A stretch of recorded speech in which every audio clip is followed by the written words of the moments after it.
Claro que o diabo se manifesta quando ele quer. Por exemplo, existem casos que existem possessões, que aí é preciso um exorcismo. Até eu escrevi um livro, Batalha Espiritual, que é um texto clássico, já foi escrito em 1500. Eu só coloquei os dados atuais. Eu mesmo já presenciei exorcismo, mas é um caso excepcional de possessão, que é onde o inimigo entra e ele toma as faculdades mentais, a liberdade, e ele desfigura a pessoa. E já tentei fazer exorcismo e também não deu certo. Porque, na verdade, assim, um padre não escolhe ser... Ele pode ser exorcista, mas ele precisa ter nomeação do bispo para ser exorcista. É uma especialização, digamos assim? É uma unção. Eu prefiro... É uma especialização que a pessoa estuda. Estuda o rito, estuda as fórmulas. Só que é mais do que isso, é uma vocação. Eu sou de Curitiba. Lá nós temos 2 padres nomeados exorcistas. Então, quando a gente fala dessa possessão, por exemplo, aconteceu comigo. Eu estava com a bênção com o Santíssimo. O que é bênção com o Santíssimo? Para quem pode ser que esteja nos escutando. Nós acreditamos, católicos, que, diferentemente dos luteranos, os luteranos fazem até a ceia do pão. Sim. Mas eles acreditam na presença real de Jesus naquela hora. Terminada aquela ceia, os evangélicos também, aquele pão já não é mais Jesus, é só durante. Entendi. Nós da Igreja Católica, desde o Concílio de Trento, quando eu falo concílio, quer dizer, quando foi tornado regra, mas isso desde Nosso Senhor Jesus Cristo, na instituição da Eucaristia. Nós acreditamos na Eucaristia durante e depois. Então, durante a missa, as hóstias são consagradas. Na hora da consagração, o padre faz a imposição das mãos e consagra o pão. Para nós, vira carne de Jesus, o vinho vira sangue de Jesus. É consumido na mesa, é consumido na Assembleia, mas tem as sobras. Fora da Igreja Católica, existe a ceia, mas aquelas sobras não contém mais a presença real de Jesus. Para nós temos. Então ela vai para o sacrário. Toda igreja tem aquele sacrário, onde tem aquela luzinha vermelha que fica acesa. Sacrário, tabernáculo e tal. O que é a adoração do Santíssimo?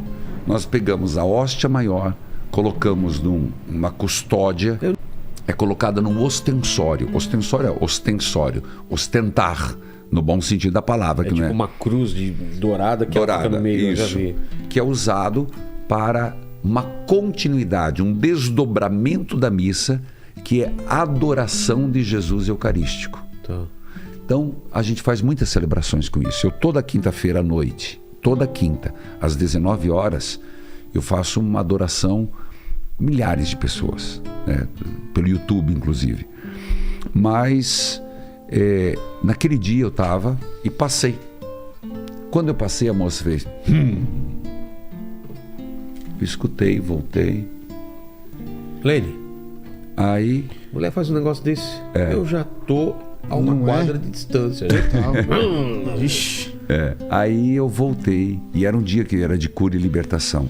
Muito forte, batendo nessa cura e libertação. Libertação do maligno, libertação dos pensamentos suicidas, libertação da feitiçaria. Que é onde se manifesta bastante. Exato, onde o inimigo toma. Porque, bom, vou continuar. Depois me lembro de falar das brechas. Tá bom. Porque o inimigo aproveita brechas. E nesse caso, a menina deu aquele e eu voltei, e ela começou a se contorcer, uma menina, uma jovem. E aí eu falei assim, aguarde, porque eu estava ao vivo pela televisão. Tá.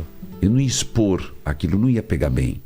Parece sensacionalismo, e eu tenho muito medo disso. Fui, terminei e chamei ela para a capela. A hora que chegamos na capela, rapaz, eu simplesmente fui conversar. Quando eu comecei a conversar, e ela começou a rodopiar. Ela era uma menina baixa assim, meia fortinha, mas ela rodava. Aí Assim? Assim. Tá. 4 homens. E eles devem, porque são muito parceiro meu, eles devem estar assistindo essa live. Segurando ela? Segurando, prenderam. E eu subi em cima. Nisso me veio o rito. E eu estava estudando. Você já sabia? Veio o rito. Daí do exorcismo. É português. Em português. Mas o de profundis é latim. Tá. Das profundezas, Senhor, a vós eu clamo, Senhor, escutai o meu apelo. Aí ela se levantou e falou: você não é exorcista. Você não é exorcista. Você não tem poder sobre mim. E com uma voz diferente. Totalmente diferente. Urrava, espumava. Nisso, e a equipe toda vendo. O filho, o irmãozinho dela, desse tamanho. Eu falei: leva ele para não ver isso. Ele falou: eu vejo isso toda noite. Putz, ela se manifestava isso toda noite. O corpo dela todo marcado. Alguém olhando, parecia que ela se mutilava. Foi quando eu interagi naquela hora e falei assim: em nome de Jesus eu peço, saia dela, ou dê uma trégua. Eu não sou exorcista. Eu não sou exorcista. Mas eu te peço 24 horas. E ela deu urros. E, rapaz, eu arrepiava. Foi um contato assim que aquilo... E ela, mas um cheiro ruim, uma voz cadavérica, a voz realmente deturpada, uma voz de homem, rouca, e aquela baba caindo assim. Ela... Quando você falou isso? Aí, naquela noite, entrei em contato com o padre exorcista, o padre Jorge, exorcista, atendeu. Só que você tem que entender que quando é um caso desse, não é de uma só vez. O diabo pode ser tirado uma só vez ou é gradativo. Ah, é?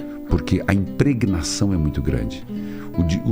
O mal que ele faz na mente, na inteligência, nas próprias camadas do cérebro é muito destrutivo. O maior exorcista do mundo chama-se Padre Gabriele Aborti. É um nome... Se você perguntar quem que é o maior exorcista do mundo, é ele, em Roma. E ele, exatamente, os exorcismos dele diz que às vezes eram 2 anos. O demônio que não quer sair são mais que às vezes é uma legião. Então, por isso que na Bíblia tem aquela passagem do legião, que ele joga para os porcos, né? Jesus. E o perigo, né? Que Nosso Senhor diz: cuidado, você deixa o interior aberto, limpa a casa e deixa vazia, ele vai, chama mais 7 e volta o estrago é pior. Por quê? Porque não adianta deixar a casa limpa e vazia. Eu sempre falo com uma pessoa que vai se converter. Ela se converte e ela tem que entrar plenamente com Jesus Cristo. Você tem que limpar a casa. Você tem que se encher de Deus, do Espírito Santo. Para não ter espaço para volta, para reincidência. Porque senão não adianta nada. Tira e volta pior. Volta pior. Esse é bíblico. Só que as pessoas engraçadas. E esse padre fala disso que o Padre Morte fala que os livros clássicos dele. Ele fazia o exorcismo e às vezes voltava pior porque a pessoa não ocupou aquela casa. Não ocupou a casa. A pessoa eu renunciei. Vou dar um exemplo prático que você vai falar assim: mas é sempre exorcismo? Não. Veja, a pessoa, vou parar de beber. Certo. Parou de beber. Que não deixa de ser um malefício. É uma brecha. É uma brecha. Parei de beber. Parei de sair com as primas. As primas, com as filiais, né? As filiais, que só estraga. Mas não preencheu com nada. Ele não preencheu com uma mudança com uma construção, uma atitude ativa, não refez os laços com a esposa, não intensificou o carinho, não se voltou para a família, não voltou para a igreja, não intensificou a oração, ele vai cair de novo. E provavelmente pior. Provavelmente pior. E o inimigo aproveita isso. Essa menina foi atendida, ela é minha coroinha hoje, pelo outro padre, e precisa de ver como a vida transformada. Mas ele falou como foi? Ele tirou Aí eu não posso. Aí é particular. Mas foi Mas isso foi um caso comigo. Mas desse livro, desse italiano que você falou... Gabriele Amorti. Ele fala de... O máximo foi 2 anos para tirar totalmente? 2 anos. E às vezes é instantâneo. Por exemplo, São João Paulo II, ninguém conta essa história. O quê? 1984, ano 2000, 1980 ele recebeu o tiro, 81. 80 ele teve aqui. João de Deus. João de Deus. 80. Então, se eu não estiver errado, 80 ele teve aqui, 81 ele recebeu o tiro. Em 84 ele estava no Vaticano. Entrou uma mulher com o padre, e essa mulher se torcia, se batia, xingava, e o padre não sabia o que fazer. Papa São João Paulo II foi, impôs as mãos, rezou, a mulher simplesmente caiu da escada, foi plenamente exorcizada. Então, são coisas que é da tradição da Igreja Católica, que não são ditas, mas o inimigo faz a festa quando a pessoa deixa brechas. Lembra que eu falei das brechas? Eu sou muito devoto de São Bento. Inclusive recomendo que ele tenha aquela famosa oração: que a cruz sagrada seja minha luz, não seja o dragão meu guia, sai de retro, Satanás, é mal o que tu me ofereces, bebe tu mesmo o teu veneno. Ele fez essa oração a partir de 2 experiências dele. Primeira, porque ele era um homem reformador e tentaram matá-lo 2 vezes dentro da igreja. A primeira vez ofereceram um vinho cheio de veneno. A hora que ele foi tomar, quebrou. A taça quebrou. Segundo, fizeram um pão envenenado. A hora que ele foi comer, um pássaro, um corvo, passou e levou o pão. Então, ele sofreu muito tentativas do mal. Então, ele fez essa oração. E ele dizia que nós, seres comuns, olhássemos para as casas. Se você tem uma goteira e você tem uma rachadura, a chuva vai entrar por aquele buraco e vai estragar toda a estrutura da casa. Exato. Apodrecendo o cimento, apodrecendo a ferragem. O inimigo, ele vai pegando pequenos buracos na minha vida, na tua vida, brechas que nós vamos deixando, e o inimigo vai entrando e vai estragando todo o alicerce. O inimigo faz isso na nossa vida, a gente não pensa. Um site pornográfico, eu vou levar para o casamento para dar uma esquentadinha na relação. Tá bom, como diz as pessoas, padre, eu comecei a aceitar, mas depois o meu marido quis fazer comigo o que a gente via nos vídeos pornô. Eu falei, tá aí, ó. Não quero ser moralista. Ela me falou, deixou a brecha, abriu espaço. Então o inimigo vai entrando, encardido, o Jânio, ele quer isso. Ele vai aproveitando a minha permissão. Isso pode ser para droga, para qualquer tipo de vício. Exato. Muita bebida. Traição, mentira, infidelidade, raiva. Caramba, o que as pessoas hoje... É brecha por quê? Porque é como se Deus não puder... Você desse permissão pro demônio... Você abre concessões. Abre concessões. Abre concessões. Você, por exemplo... Eu vou usar de novo no casamento, porque nós estamos... Sei que a maioria é casado, não vou dar exemplo de padre. Tá. Frases como: o que os olhos não veem, o coração não sente. Exato. Ah, tá. Isso resolve o problema de que o cara foi um safado e corneou a esposa? Não. Não. Não é uma mentira. E no mundo espiritual isso... Mesma coisa, né? Então, no mundo... Mas não é... Então, mas aí que tá. Essa tua visão é uma... Desculpa, perdão, Rogério, corrigi. É uma visão equivocada.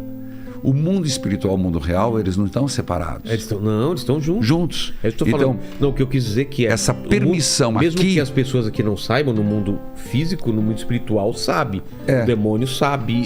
Sim. Entendi, perdão. Entendeu? Perdão. Essa brecha, ela é um farol no mundo espiritual, exatamente. Certo? E o inimigo sabe que você abriu uma concessão. E ele aproveita dessa fresta, como dessa a gente já brecha. viu como em filmes que a gente vê, baseados em fatos reais, que o demônio começa a apontar, né? Falar, você traiu, você é mentiroso. Ele sabe as falhas de quem tá tentando fazer o exorcismo. Exato, por isso que aí o padre, um padre exorcista, além de querer, ele tem que ser autorizado pela igreja e ele tem que levar uma vida muito séria, de confissão, de comunhão, de penitência. Eu tenho lido muito sobre padres exorcistas, uma vida de penitência, porque geralmente eles morrem muito cedo. E morrem porque o inimigo deixa muito judia. Por exemplo, esse padre, Gabriele Amorte, ele morreu com problemas, geralmente eles morrem com câncer. Putz. Porque o inimigo, ele não quer que ninguém mexa com ele. Então, a grande maioria de exorcistas morrem com câncer, com uma leucemia, porque o desgaste do embate é muito grande.